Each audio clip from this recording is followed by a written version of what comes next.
বাংলায় আপনাদের আরো একবার স্বাগত জানাই। আমি শুভজিৎ রয়েছি আপনাদের সঙ্গে। রাত 11টা মানে রোববার রাত 11টা মানে নিউজ অ্যাট 11। 7 মণ তেল পুড়িয়েও রাধা নাচল না। হাজার হাজার টাকা খরচ করেও মেসি দর্শন হয়নি তার ভক্তদের। টিকিটের টাকা তারা ফেরত চেয়েছেন, শুধু ফেরত চাননি, ফেরত চেয়ে সুর চড়িয়েছেন। টাকা কি আদৌ ফেরত তারা পাবেন? ফেরত দেওয়া হবে? প্রস্তুতি পর্ব কি শুরু হয়েছে? এই সমস্ত প্রশ্নের কিন্তু কোনো উত্তর নেই এখন পর্যন্ত।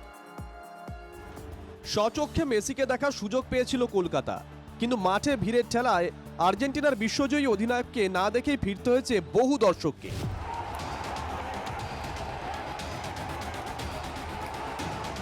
হতাশ দর্শকদের একটাই দাবি, টিকিটের বিপুল অঙ্কের টাকা ফেরত দিতে হবে। কলঙ্কিত দিন মনে থাকবে এটা। এই দিনটার কথা মনে পড়লে, এই টিকিটটা দেখলেই আমাদের যেটা মনে হবে যে আমাদের এই দিনটাতে এত কষ্ট হয়েছিল যে টাকা দিয়ে কুলাতে পারবে না, বাট শুরু ওখান থেকে করতে পারে, অ্যাটলিস্ট রিফান্ড দিয়ে দিতে পারে, অথবা চেষ্টা করতে পারে যেটা রিঅর্গানাইজেশনই করা যায়। আমাদের একটাই দাবি, টাকা ফেরত চাই, আর কিছু নয়। আর কবে কিভাবে দেবে সেটা জানিয়ে দিবে। এই যে টাকা ফেরত দেবে বলে নাটক বন্ধ হবে না, ইমিডিয়েট জানাতে হবে কখন কোন সময়তে টাকা ফেরত দেবে, কারণ সবাই অনলাইনে টিকিট কেটেছে, টাকা ফেরত দিতে কয়েক সেকেন্ডের ব্যাপার। টাকা ফেরতের দাবি তুলেছে প্রধান বিরোধী দল বিজেপিও। সমস্ত অর্থ টিকিটের দাম হিসেবে মেসিকে দেখানোর প্রতিশ্রুতি দিয়ে যে অর্থ সংগ্রহ করা হয়েছে, সেই অর্থ ফেরত দেওয়ার দাবি করেছি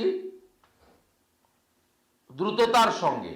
আমরা এই যাদেরকে যে প্রতারিত, যে ক্রীড়াপ্রেমী, ফুটবল প্রেমী, মেসি প্রেমী, তাদের থেকে যে টাকাটা তুলেছে, প্রতারণা করা হয়েছে, সেই টাকা ফেরত যাক। টাকা ফেরত দেওয়া উচিত, শনিবারই মন্তব্য করেছেন রাজ্য পুলিশের DG Rajiv Kumar. The tickets which have been sold, they should be refunded because there was not much of this thing was done. অনলাইনে টিকিট বিক্রির দায়িত্বে ছিল জোম্যাটো ডিস্ট্রিক্ট। শনিবার বিধাননগর পুলিশের সিপি জানিয়েছেন, জোম্যাটোকে বলা হয়েছে টিকিট বিক্রির টাকা আয়োজক সংস্থাকে না দিতে। As far as this refund is concerned, আমরা already Zomato ke we have written that whatever money they have collected, that ওই টাকাটা এখনো যে কোম্পানি যার সাথে কন্ট্রাক্ট ছিল ওদেরকে যেন দেওয়া না হোক, ওর কোম্পানি অথবা অ্যাসোসিয়েটেড কোম্পানিকে দেওয়া না হোক। শুধু যে দর্শকদের মন ভেঙেছে তাই নয়, ক্ষতবিক্ষত যুবভারতী